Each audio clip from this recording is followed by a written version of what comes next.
If you want to turn your lighting from this to this, then this video is going to break down how to actually do that, as well as give you equipment recommendations and lighting tips so that you can make your footage look beautiful. So without further ado, allow me to shed some light with you.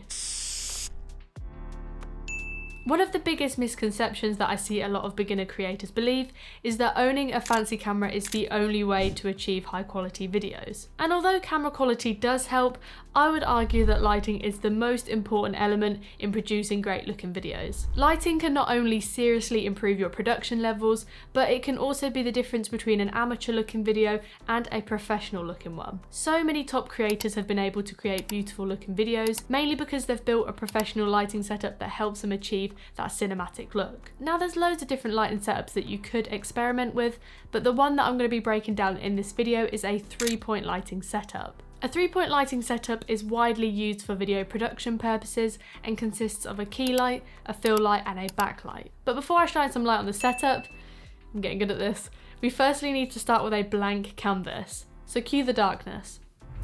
Now that our curtains are shut and the lights are off, we can now start to paint our scene with light. First up in our setup we have the key light. The key light is the primary light source within the setup and should be placed at a 45-degree angle from your subject. In terms of its purpose, the key light not only highlights your subject's features and adds dimension, but it also establishes the overall light direction for your scene. Personally, I'm using the Godox SL60W for my key light, and you can already tell what a difference the light actually makes. On its own, the SL60W is super bright and really harsh. So to help spread the light a little bit more softly, I pair it with a 21 small rig RAD55 softbox. Now I did used to rock the 31 Godox SBUE softbox, but it was just way too big for my tiny setup, so the small rig softbox works well to keep things compact. Softboxes are crucial to any lighting setup as they help soften the light and give your subject more of a flattering look. For example, think of your key light like the sun.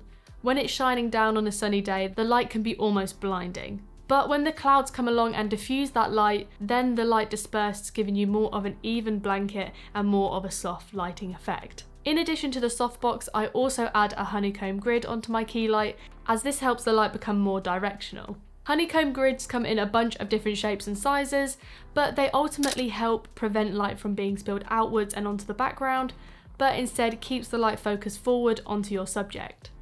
Okay, so next in our setup we have the fill light, which should be positioned on the opposite side of your key light. As the key light is so powerful, it almost puts the other side in complete darkness. So by adding the fill light, this then helps reduce some of the casting shadows that are caused by the key and adds some exposure to help brighten up our subject. It's important to note though that your fill light should be less intense than your key, but it should still provide enough light to create more of a balanced, even look. For my fill light, I use the newer 660 LED panel, mainly because it's dimmable, so I can change the intensity of the light and the colour temperature depending on the setting. Much like the key light, I also add a softbox onto my fill light. However, this is just a small foldable square softbox that I think I got off of Amazon, but it does just help to diffuse the light and give the subject a little bit more of a soft edge.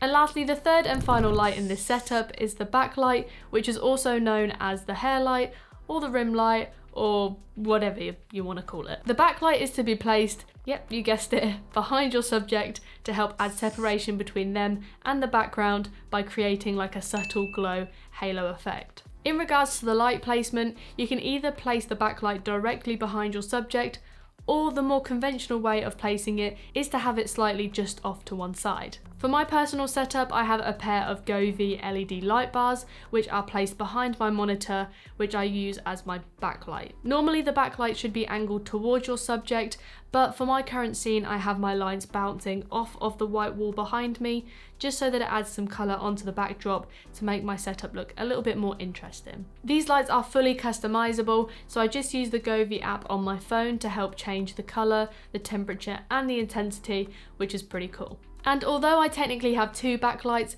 this will still work great with just one. Backlights don't always have to look like this though.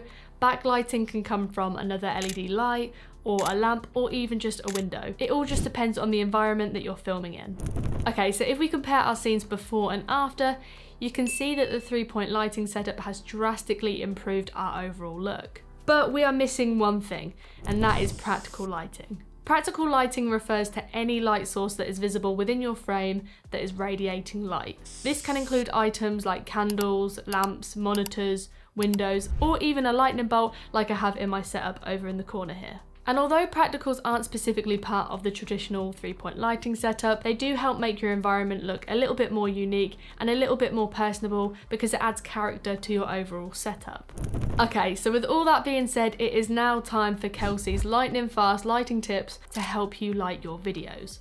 Are you ready? 'Cause not. Tip 1. If you want softer lighting, use soft boxes or position your lights further away to help diffuse the light. Tip 2. If you wear glasses like me, make your lights taller and then angle the light downwards to help remove that nasty reflection. Tip 3. Stay well clear of overhead lighting because this can be really unflattering and just no. Tip 4. Try to distance yourself away from your backlighting to help create more depth in your scene. Tip 5. Avoid using lights with different color temperatures as mixed lighting can impact your white balance and the tints in your image. Tip 6. Try to set up your lights so that you have pings in your eyes, as this will make them pop and make you look a little bit more human. And finally, tip number 7. Try not to leave your lights on any longer than you have to because they may start to overheat and become damaged. Boom, done. Whew. In terms of kit, lighting equipment can be super expensive. And if you're not able to fork out any money for lights, then you can still try this setup using just lamps or windows. It's all just about being creative because there really is no right or wrong way to light a setup. Having said that though, if you're a beginner that's looking for budget-friendly options, then I would recommend researching into Neewer lights. Neewer offer popular and affordable lights from the 660 LED lights to the 700W Model 2.